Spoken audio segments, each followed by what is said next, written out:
Aujourd'hui, venez avec moi, je vous emmène au laboratoire.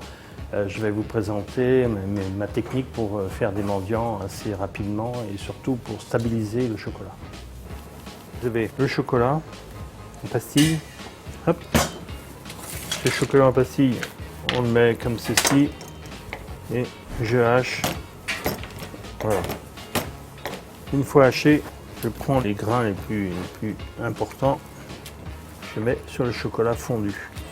Le chocolat fondu est à peu près à 45 degrés. Je mélange doucement. Donc c'est la phase de cristallisation du chocolat noir.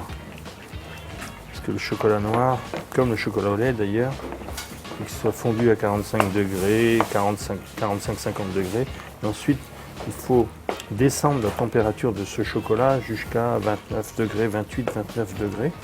Et ensuite, remonter la température à 30-31 degrés. Donc ça, c'est ce qu'on appelle le process de cristallisation.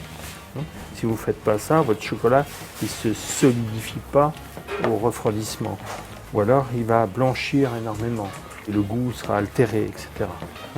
Le process que je vous présente, c'est faire fondre le chocolat à 45-50 degrés et y ajouter petit à petit du chocolat déjà cristallisé, mais que j'ai haché. Donc, vous voyez, il est haché, je l'ai broyé. Les plus grosses parties, je les ai mis au départ, et ensuite je mets les plus fines pour arriver tout doucement à la température de 31 degrés. On n'est pas obligé de passer par la phase 29 degrés dans ces cas-là.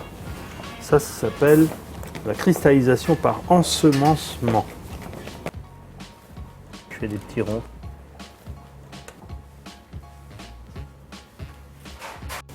Et de là, je pose mon abricot dessus.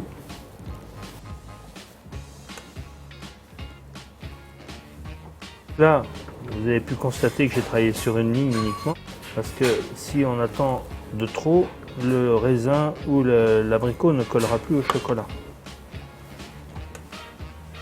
Et un petit morceau de raisin. Comme il fait un peu frais ici, je vais donner un tout petit coup de chauffage. Ça permet de maintenir le chocolat à la bonne température et de pouvoir continuer à travailler. Le plus compliqué, c'est de faire en sorte que le chocolat reste bien à la bonne température et puis en même temps que ça ne refroidisse pas trop vite parce qu'il faut mettre les raisins et les abricots. Donc là, on va mettre tout ça au froid et on va pouvoir les présenter dans une assiette. Pour ces mendiants, souvent j'utilise la noisette, l'amande, l'abricot sec, la figue séchée. J'aime le gingembre confit.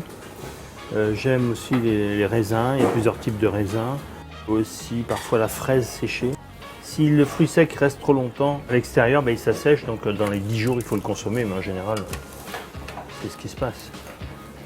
Là vous pouvez observer qu'il n'y a pas trop de chocolat, donc quand vous allez déguster, vous allez vraiment avoir du fruit. Ça va être très agréable.